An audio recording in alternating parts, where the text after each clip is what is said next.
দেওশালৰ বিষয়ে মোক আগত কোৱা হৈছিল। দেওপাহাৰ, বাবা থান এইখিনি গোটেই বিষয়ে মোক বুজোৱা হৈছিল, কিন্তু মই নিজেও অনুমান কৰিব পৰা নাছিলোঁ যে ইমান ডাঙৰ সম্পদ এটা এই দেওপাহাৰত লুকাই আছে বুলি।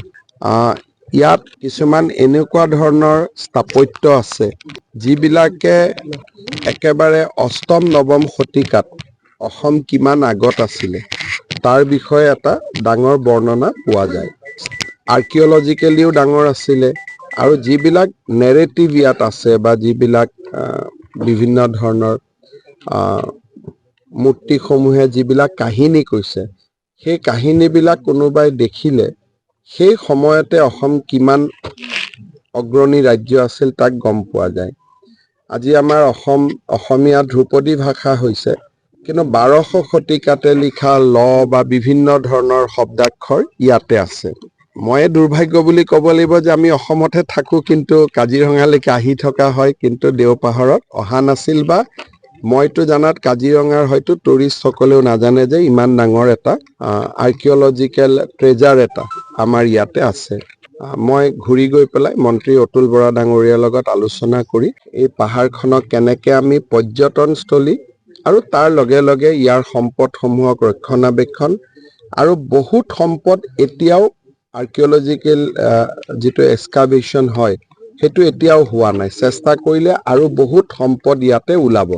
গতিকে এই পাহাৰখনৰ সৰ্বাংগীন বিকাশ আৰ্কিঅলজিকেল এংগুলৰ পৰা, পৰ্যটন এংগুলৰ পৰা এইটো মোৰ নজৰত থাকিব আৰু মই যিমান পাৰোঁ কিবা ভাল খবৰ এটা আপোনালোকক দিবৰ কাৰণে চেষ্টা কৰিম। ইতিমধ্যে PRF হৈ আছে। PRFখন আমি RF নকৰিলেও হয়, এইটো কোনো দৰকাৰ নহয়। PRFখন আমি ৰেভিনিউ লেণ্ডো কৰিব পাৰোঁ, আৰ্কিঅলজিকেলি প্ৰটেক্টেড ৰেভিনিউ লেণ্ডো কৰিব পাৰোঁ। ফাইলটো দিছপুৰত আছে, মই চাই দিম।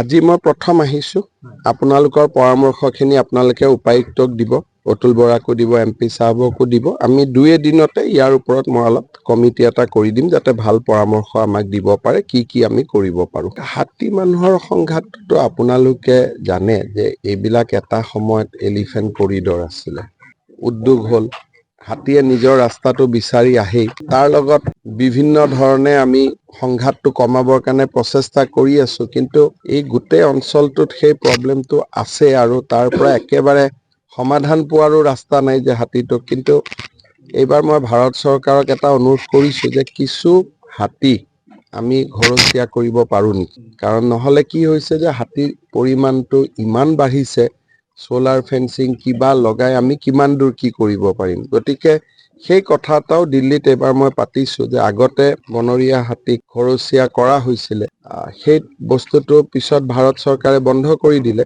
কিন্তু তেনেকুৱাও 2-এটা হয়তো আমি চিন্তা কৰিব লাগিব। আৰু ফৰেষ্টত হাতীয়ে খাব পৰা গছ আমি যদি বহুত ৰোপণ কৰিব পাৰোঁ, তেতিয়াও খাদ্যৰ কাৰণে হাতী ওলাই নাহে।